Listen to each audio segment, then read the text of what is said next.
আর আওয়ামী লীগ কি জিনিস আপনি, আমার মনে হয় আপনি যদি ভালো না জানেন, আপনি আপনার মুরব্বী যারা আছে, বাচ্চারা যারা আছে, তাদের থেকে জেনে নেবেন।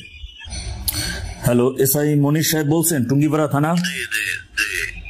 জি ভাই, আপনি তো থানার মধ্যে নাকি ত্রাস সৃষ্টি করতেছেন, হ্যাঁ? আমি টুঙ্গিপাড়ারই একজন সাধারণ নাগরিক। আপনি ছাত্রলীগের লোকজনকে, মানে ছাত্রলীগের ভাই বোনেদেরকে ধইরা মামলার ভয় দেখায় তাদের থেকে চাঁদাবাজি করতেছেন, পুরো ত্রাস সৃষ্টি করতেছেন। কারণটা কি ভাই? মানে মামলার ভয় দেখাইয়া তাদের থেকে টাকা পয়সা নেন, এরপরে মিথ্যা মামলায় ঢুকাই দিতেছেন। কারণটা কি? অভিযোগটা তো আপনি করতেছেন বেশি, আপনি তো নিজেই নিজের ওসি মনে করেন। ওসির বিরুদ্ধে তো কথাটা আসে নাই, আসছে তো আপনারা কি নিয়ে। কারণটা কি? আপনি আবার ছাত্রলীগের ভাইদের ফোন নাম্বার গুলো আপনি ফেসবুক স্টোরিতে কেন দিয়ে দেন? বিভিন্ন জায়গা থেকে আসছে, দেখছে, ওটা হয়তো কি বলে আপনার চলে গেছে। হ্যাঁ, বিরাট অপরাধ হয়ে গেছে। না না, অপরাধ নেই, এটা তো একটা প্রাইভেসি। আপনি লিক করলেন, এটা কেন অপরাধ হবে না? এটা কেমন কথা বলেন আপনি? পুলিশের তথ্য মোবাইল নাম্বার আপনার কাছে আছে না? হ্যাঁ, এতে কি আমার প্রাইভেসি নষ্ট হয়ে গেছে? না না, আপনি একজনের নাম্বার আপনি ফেসবুকে লিক করে দিবেন, আবার বলতেছেন এতে কি আপনি কি আমাকে আইন শেখাচ্ছেন নাকি ভাই? এই যে কোনো এভিডেন্স ছাড়া আমার বিরুদ্ধে যেগুলো লিখতেছেন, এগুলো কি করতেছেন? এই জন্য তো আপনাকে আমি ফোন দিয়েছি। আপনি যেখানে দাঁড়াই আছেন, আপনি যে টুঙ্গিপাড়াতে, ওই টুঙ্গিপাড়া আমার বাড়ি, আপনি ওখানকার অতিথি। আপনি আজ পর্যন্ত কতজন পুলিশ হত্যার বিচারের বিষয় নিশ্চিত করার জন্য কথা বলছেন বলেন তো আমাকে? এটা আপনারা বলছেন? আমি তো বলতেছি, আমি এটা বলার কারণে আমি কারাবন্দী হয়ে জেল খাইতাম, বেরো হয়ে আসছি। আমি তারপর এখন প্রতিবাদ করতেছি, সারা দেশে 3200 পুলিশ হত্যার বিচার নিশ্চিত করা না করা পর্যন্ত আমার আন্দোলন চলতে থাকবে। আমাদের মামলা করছে? হ্যাঁ, মামলা করছে। কিসের? এই যে কি বলে 3000-4000 পুলিশ। আমি মামলা করবো, আপনি মামলা নেন। আমি বাদী, আমি মামলা করবো, আপনি নেন। আমি যাত্রাবাড়ি 5 আগস্ট সকাল 11টা থেকে রাত 11টা পর্যন্ত আমি ছিলাম। আমি দেখছি পুলিশদের কিভাবে মাইরে পুরাইতেছে, পায়ের রশি বেঁধে ফ্লাইওভারে ঝুলাই রাখতেছে। আমি মামলা করবো, আপনি মামলা নেন। মামলা কি এসআই নাই? এসআই নেন, আপনার রসি তো নেয় না। আপনারা শুনেন, আমি বলি, আপনার সাথে আমার কোনো ধরনের কোনো বাকবিতণ্ডা কিছুই না। আপনি যে মাটিতে দাঁড়াই আছেন, ওই মাটিতে কিন্তু বাংলাদেশের যে সৃষ্টি করছে, যে স্থপতি, তার সে ওখানে শুয়ে আছে। ওটা খুব স্পর্শকাতর জায়গা। আপনি আমাদের অতিথি, ওইখানে আমি অমৃত্যু থাকবো, কারণ ওইটা আমার বাড়ি, আর আপনিও আমাদের অতিথি। আমি চাই না আপনার কর্তৃক আমার ছাত্রলীগের, আমার আওয়ামী লীগের কোনো একজন ভাই নেক্সট টাইম কখনো নির্যাতিত হোক। আমি বিশ্বাস করি আপনাকে চাকরি 30 বছর পর্যন্ত করতে হবে। আপনি আপনার জীবদ্দশায় কখনো পরিবার সবাইকে নিয়ে কিন্তু বাইরে যেতে পারবেন না। আমার কথা একটু লিসেন টু মি ভাই, মনির ভাই, লিসেন টু মি। আমি বলি শোনেন, আপনার মাথা মোটার মতো কথা বলেন না, আপনার বাস্তবতা বুঝতে হবে। আর এটা এসআই কোনো বাল,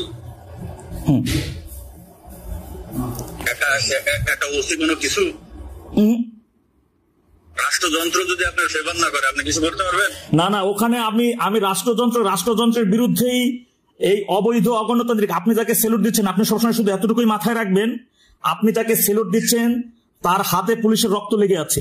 আপনি যাকে সেলুট দিচ্ছেন তার হাতে 5 আগস্ট গত তারা 7.62 স্নাইপারের মাধ্যমে আমার শিক্ষার্থী ভাই, আমার সাধারণ ভাইকে ওরা হত্যা করছে, সেই রক্ত লেগে আছে। এটা আপনাকে মাথায় রাখতে হবে ভাই।